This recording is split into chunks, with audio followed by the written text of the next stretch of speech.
She smiled across the table and said, "Julian's back, we retrying again." I Saturday frozen, remembering 2 years of night calls, doctor visits, and every tear I dried. Then I paid the check, smiled politely. I 29M spent 2 years helping her 27 heal from heartbreak. Tonight she told me her ex is back and we should stay friends. I am sitting in my car outside the restaurant where my heart just got shattered. And I need to write this down before I lose my mind. 2 years ago, I met Serena at a mutual friend's party. She had just gone through a brutal breakup with her boyfriend Julian, a guy who apparently strung her along for 3 years before deciding he was not ready for commitment and wanted to explore his options. She was devastated, barely holding it together, and something about her vulnerability just drew me in. I did not approach her romantically at first. She was clearly in no state for that. And I am not the kind of guy who preys on women when they are down. But we became friends. And over the following months, I found myself falling for her completely. She is everything I have ever wanted in a partner: intelligent, funny, kind, passionate about her work as a graphic designer. But she was also broken, constantly questioning her worth because of how Julian had treated her. So I made it my mission to show her how incredible she was. For 2 years, I have been there for every panic attack, every 2 a.m. breakdown, every moment when she doubted herself. I have taken her to doctor appointments when her anxiety was too bad to drive. I have brought her soup when she was sick. I have listened to her cry about Julian literally hundreds of times. I never pushed for more because I could see she was not ready. I told myself that patience would pay off, that eventually she would heal enough to see what was right in front of her. My friends kept telling me I was wasting my time, that she was using me as an emotional crutch, but I believed in us. 3 weeks ago, something changed. She seemed lighter, happier, more like the person I imagined she was before Julian destroyed her confidence. She started texting me more, wanting to hang out more often, even suggesting activities that felt almost like dates. When she asked me to dinner tonight at our favorite restaurant, I thought this was it. I thought she was finally ready to take the next step.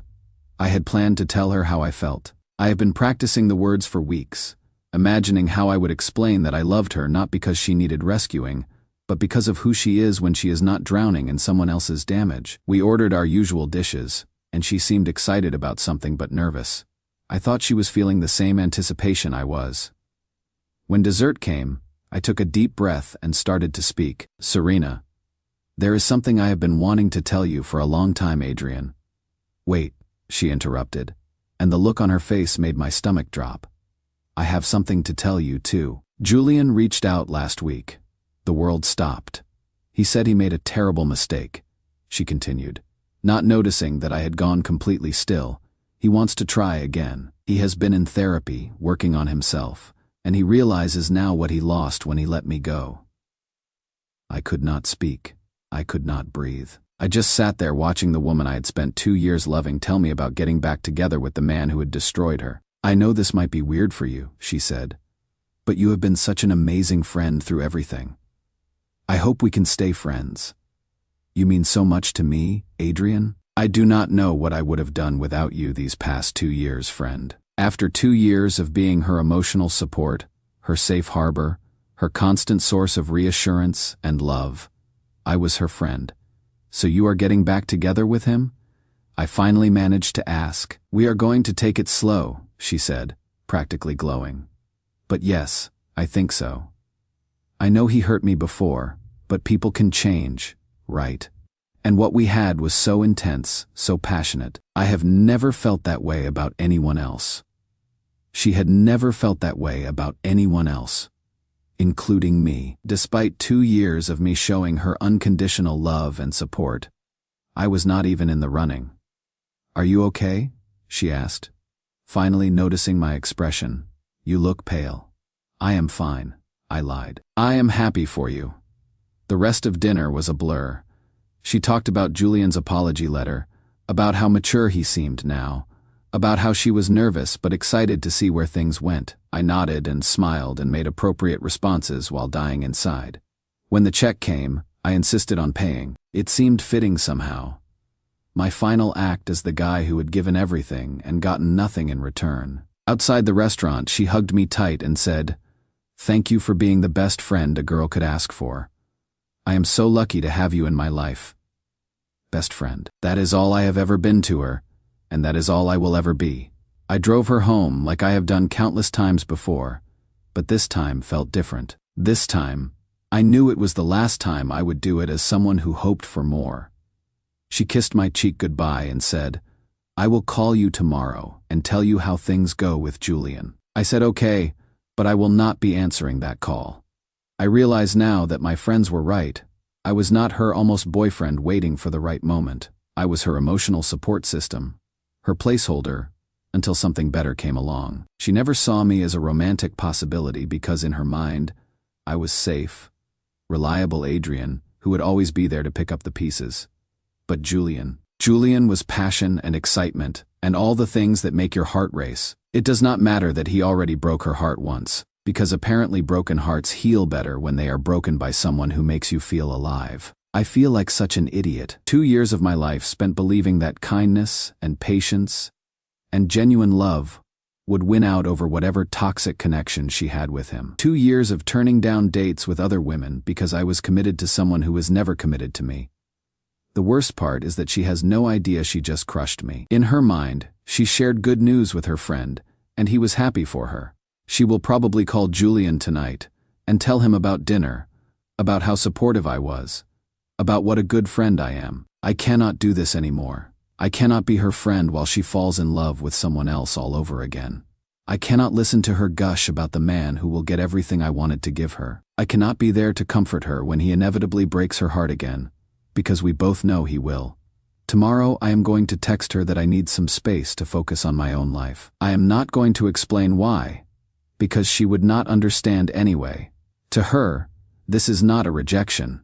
This is just good news she wanted to share with a friend. But to me, this is the end of the most important relationship I have ever had, even though it was never really a relationship at all. I loved her through her healing, and now that she is healed enough to love someone else, that someone is not me. I guess that is the risk you take when you love someone who is broken. Sometimes they heal into someone who does not need you anymore. Update 1.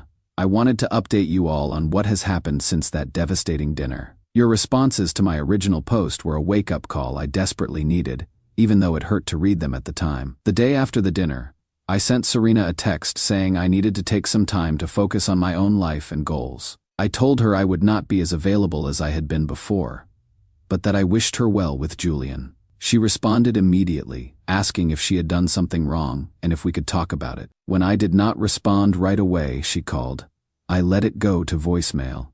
In her message, she sounded genuinely confused and hurt. She said our friendship meant everything to her and she could not understand why I was pulling away right when she was finally happy again. She promised she would not let Julian interfere with our friendship and begged me to call her back. That message made something click for me. She was not worried about losing me as a person. She was worried about losing her emotional support system. She wanted to have her passionate romance with Julian and her stable, reliable friendship with me. She wanted to have her cake and eat it too. I did not call her back. Over the next 2 weeks, she texted me sporadically, updates about her life, funny memes, invitations to events I would normally have joined her for. I responded politely but briefly, giving her just enough to maintain basic courtesy but nothing more. The change in dynamic was immediate and eye-opening. Without me constantly available to listen to her problems, validate her feelings, and provide emotional labor, our interactions became superficial. Turns out that when you take away the therapist role, there is not much foundation left for friendship. Meanwhile, I started doing things I had not done in 2 years. I went out with other friends without checking if Serena needed anything first. I signed up for a hiking group and a photography class. I even went on a few dates with a woman I met at a coffee shop. It was like emerging from a fog I did not even realize I had been living in. 3 weeks after I stepped back, Serena showed up at my apartment unannounced. She looked upset, and my old instincts almost kicked in before I reminded myself that her emotions were not my responsibility anymore. "Adrian, what is going on?" she said the moment I opened the door. "You have been so distant, and I miss talking to you. Did I do something wrong?" I invited her in because it seemed cruel to have this conversation in the hallway, but I did not offer her the usual comfort of tea and a soft place to land. "You did not do anything wrong," I told her. I just realized I needed to create some boundaries for my own well-being. Boundaries. We are friends? Adrian. Friends do not need boundaries. That statement told me everything I needed to know about how she viewed our relationship. In her mind, being friends meant I should be endlessly available to support her without any consideration for what that cost me. Actually, healthy friendships do have boundaries, I said, and I realized that ours did not. She looked confused, so I explained. I told her that for 2 years, our friendship had been completely one-sided. I had been there for every crisis, every celebration, every mundane Tuesday when she was bored. But when was the last time she had asked how I was doing, and actually listened to the answer? That is not true, she protested. I care about you. I ask about your life all the time. When? I asked. When did you last ask about my work, my family, my goals, my problems? When did you last offer to help me with something? She opened her mouth to respond, then closed it. We both knew she could not think of an example. I have been your emotional support system, not your friend, I continued. Friends support each other. What we had was me supporting you while you took it for granted. That is not fair, she said, getting defensive. I never asked you to do all those things. You chose to help me. She was right, and that made it worse. I had chosen to give and give and give, hoping it would eventually be reciprocated, or at least appreciated. Instead, it had become so normal that she stopped seeing it as extraordinary. You are right, I said. I chose to do those things, and now I am choosing to stop. That is when she started crying, and I felt the familiar urge to comfort her. But I forced myself to stay seated, to let her process her emotions without rushing to fix them. I do not understand why you are being so cruel, she said through her tears. I thought you cared about me. I do care about you, I said. That is why this conversation is so hard. But caring about someone does not mean sacrificing your own well-being to manage their emotions. So that is it. You are just going to throw away 2 years of friendship because I got back together with Julian. There it was. She did know why I was pulling back, even if she did not want to admit it. This is not about Julian, I said, though we both knew that was only partially true. This is about me realizing that I was giving more than I could afford to give, and you were taking more than you should have been taking. She left that night angry and hurt, but also thoughtful in a way I had not seen before. I think it was the first time someone had ever told her no without apologizing for it. Update 2, I heard through mutual friends that things with Julian were going well at first, but apparently he had not changed as much as she hoped. He was still the same guy who prioritized his own needs above hers.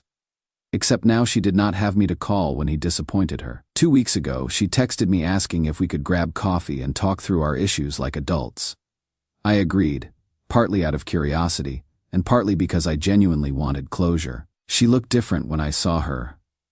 More tired, less confident. She apologized for taking me for granted and admitted that she had not realized how much emotional labor I had been doing until it was gone.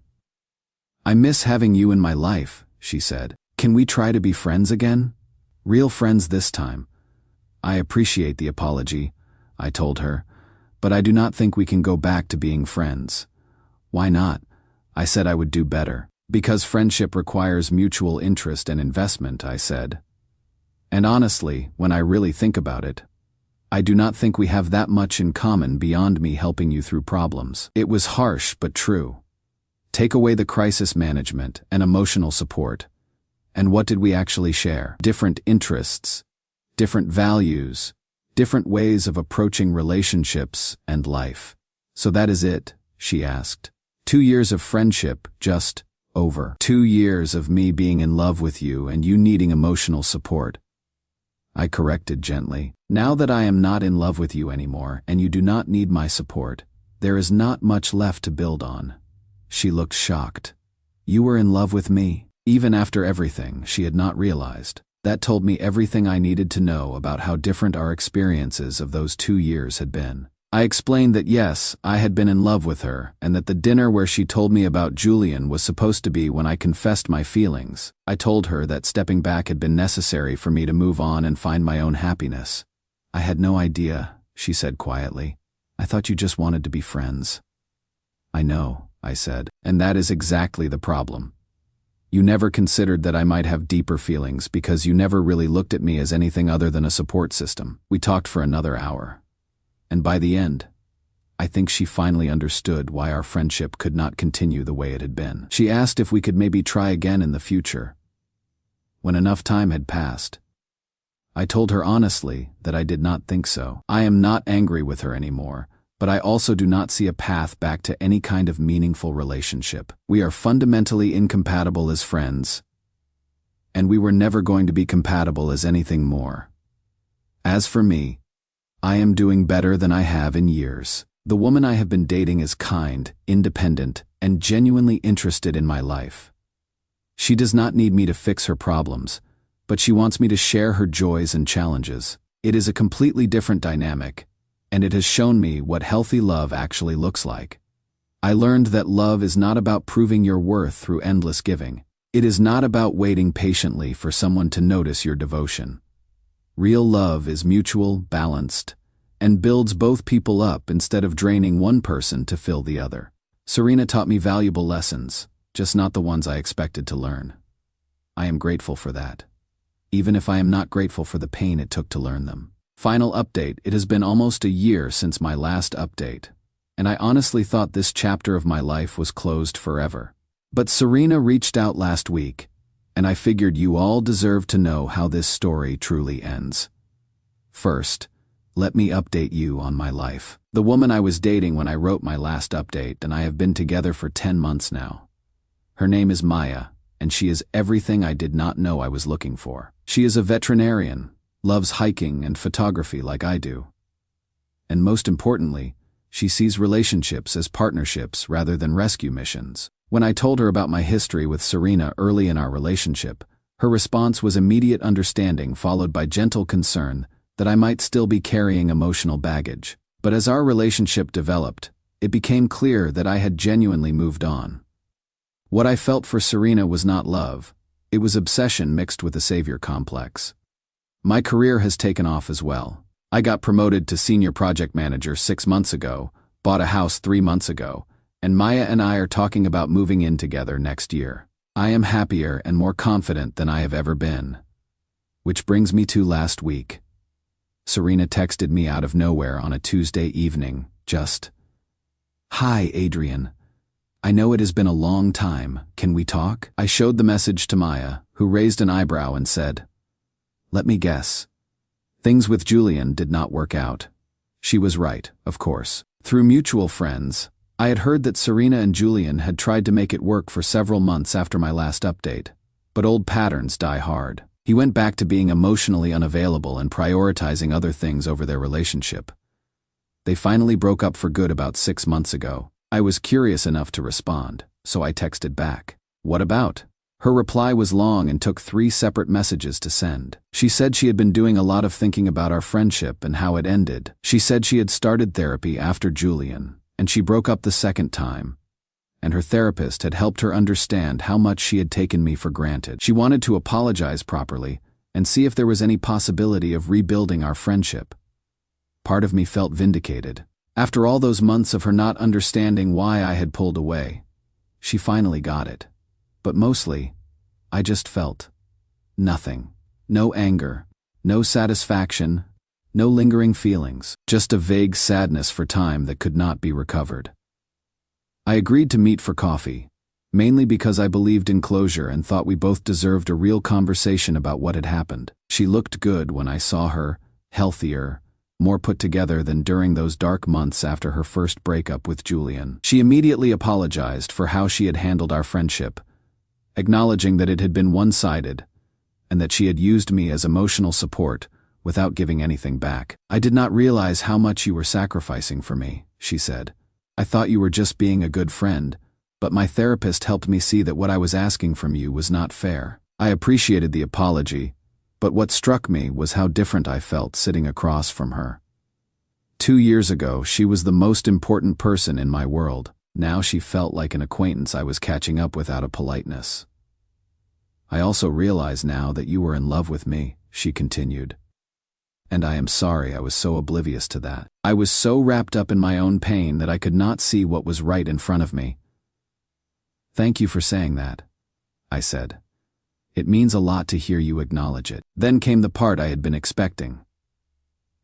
I know this might be presumptuous, she said, but I have been wondering if we could try being friends again. Real friends this time, with better boundaries and more balance. I had thought about how to answer this question if it came up, but sitting there looking at her, the answer was easier than I expected. I do not think that would be a good idea, I said. Because you are still angry with me. No, I am not angry anymore. But we do not actually have anything in common except shared history. And most of that history is painful for both of us.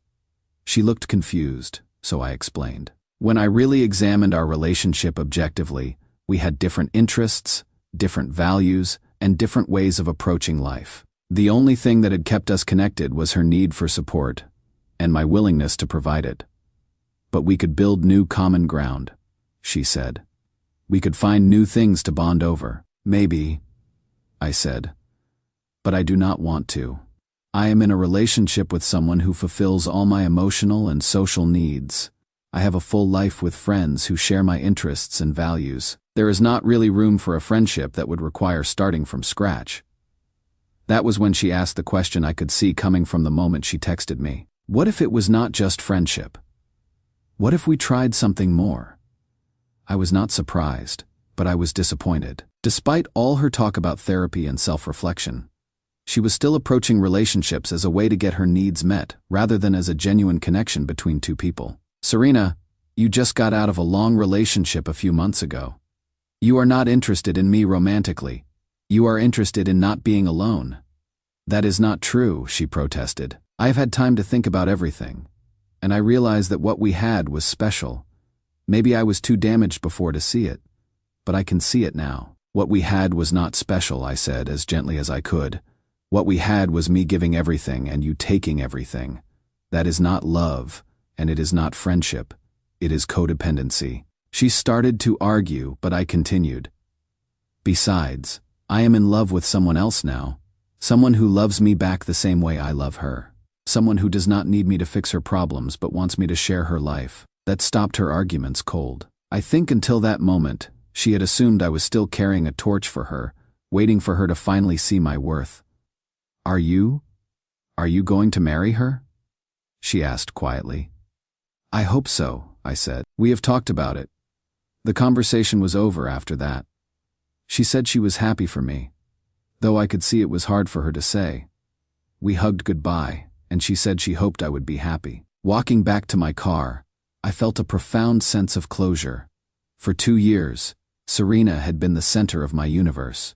For the year after that, she had been the source of my greatest pain and growth. Now she was just someone I used to know. When I got home, Maya was cooking dinner and asked how it went. I told her about the conversation, including Serena's suggestion that we try something romantic. How did that make you feel? She asked, sad for her. I said, honestly. But also grateful that I am not that person anymore. What person? The person who would have said yes just because someone finally wanted me back. Maya smiled and kissed me. I am glad you are not that person too. But mostly I am glad you are the person you are now. That night, lying in bed next to someone who loves me for who I am rather than what I can provide, I thought about the journey that led me here. Losing Serena was devastating at the time, but it forced me to examine what I really wanted in love and life.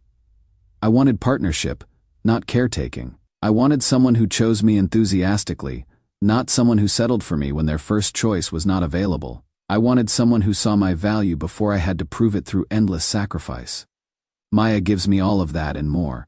She challenges me to be better while accepting me as I am. She shares her problems with me not because she needs me to fix them, but because she wants me to understand her world. She celebrates my successes without feeling diminished by them. This is what love looks like when it is healthy and mutual, and built on respect rather than need.